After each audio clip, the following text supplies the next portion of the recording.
The first Descendant just released yesterday and to not so great reviews. So today we're going to take a look at this game and see why it got the bad reviews. So let's go ahead and jump into this video. So if you're looking at the reviews, you can see a lot of reviews are involving the situation they had on day one where people were paying for things in-game currency but were not receiving. So there was this problem going on the first day where people would buy stuff, they wouldn't get what they bought, and obviously they went and left a bad review, as they should. I mean, I understand that you paid money for this, you should get what you paid for instantly.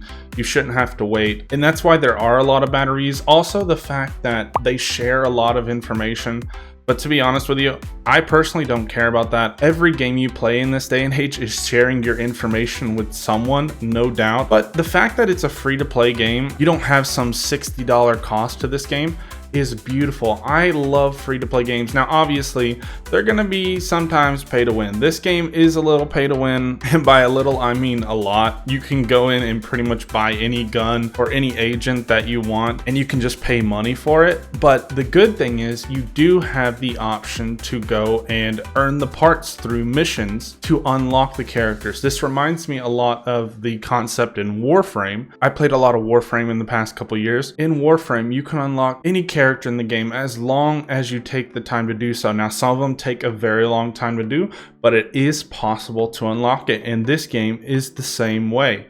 You can unlock any character. Now I'm sure there's going to be some that possibly could be locked behind paywalls. I am not in game yet. I'm just enjoying the game so far. I actually enjoy it a lot, but we'll get into that a little bit later. But yeah, you have the Warframe concept where you can build each character by doing missions or collecting parts. And then you also have a lot of what I feel like Destiny 2-ish in this game, where you have the 3 different weapons and you can get different upgrades.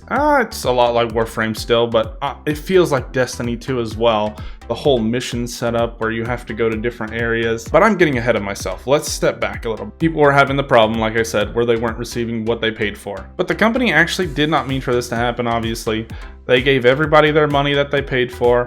They actually sent out a gift for the entire community, giving like more experience for 3 days, more in-game currency for 3 days, all these different benefits, and then a cool little skin where you can change the color of your character, which I think was pretty cool of them. They also put an apology out whenever you open the game, saying they apologized for what was done. And I think that's pretty nice of them. Now, I understand if you gave it a bad review, that is pretty bad, obviously, if they don't give you what you paid for. But they did remediate that and they fixed it, which I think obviously had to be done. But that should make the game better in itself. And the sharing of your information on your computer, guys, everything is doing this. Social media, everybody does this. I don't really care too much about that. You might not want to play it because it does. I didn't read through it. There could be some crazy stuff in there is what I saw in the reviews. So let's jump into a little bit of the gameplay. Now it can be stuttery at times and a little grainy. That is a little bit annoying, but I'm sure they'll fix this in the future. This just seems like a little technical thing that's going on, and with all the stuff on day one going on with the money not going through, I'm sure they had bigger problems on their hand. But it is a little stuttery, a little grainy at times, and it's not the most beautiful game. Don't get me wrong, for a free-to-play game, it's actually pretty good looking. I mean, compared to Destiny and Warframe, it's not top-notch, but eventually they'll fix the graininess, hopefully, and make it look a little better. Now, something that I love, everybody that plays video games love, is a grappling hook, and this game has a grappling hook. That automatically gives it like a tier above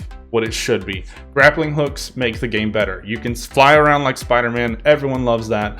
I automatically give it a higher grade because it's got a grappling hook. But it does have a lot of the concepts from Destiny and from Warframe in it, where you can equip mods to upgrade your guns, and you have 3 different types of guns. You have like the heavy, the mid, and then the primary, which you get less ammo for each one depending on how strong it is. Whenever you go and kill mobs, they drop guns and drop mods and drop different things, which feels like Warframe and Destiny combined kind of thing.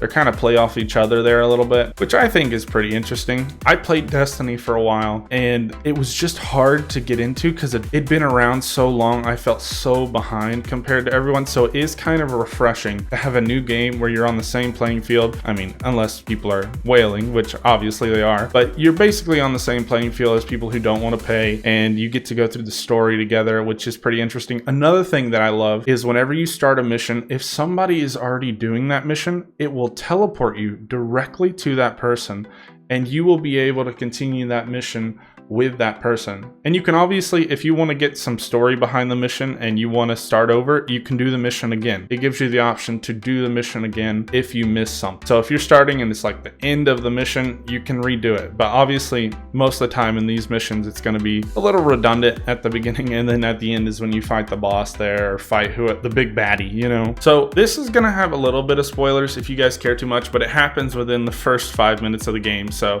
if you guys care a lot about spoilers, then click off here. But whenever you start the game, the whole idea is you're trying to get this Heartstone, or I can't remember exactly what it's called, but you're trying to get the Heartstone, which is this powerful item apparently that the enemies have. And then you go into this room and the commander's like, we need someone to guard this lady. And you get to choose one of the 3 characters. You have like the tankier guy, the more of the demolition guy, and then you have like the magey. She uses ice, so it's kind of like magey sorcery type of person. You get to choose who you want to go. You go through the tutorial. Pretty basic tutorial, nothing too crazy. So the gameplay is pretty basic. Shoot your gun, throw your grenades, use your different skills. You have around 4 skills you can use, and you have like 3 normal skills and then like a big baddie ultimate skill that does some crazy thing. Like my guy would shoot out a giant fireball like 3 times and just obliterate people, which I love. And he has a grenade that brings everyone together, which is one of the coolest things ever, because you can bring them all together, then throw your grenade and boom, it hurts a lot of them. There are a few things I do have to condemn in this game. So first off, when you throw your grenade and it hits somebody, it does not kill them. It is the most unsatisfying gameplay I have ever had. Even when you shoot the bomb barrels, that usually in any game, if they're like within 10 feet of it, they will die. If you shoot the bomb barrel and they're right next to it, it doesn't kill them. It literally still leaves them at like a little bit of health left, and you still have to shoot them.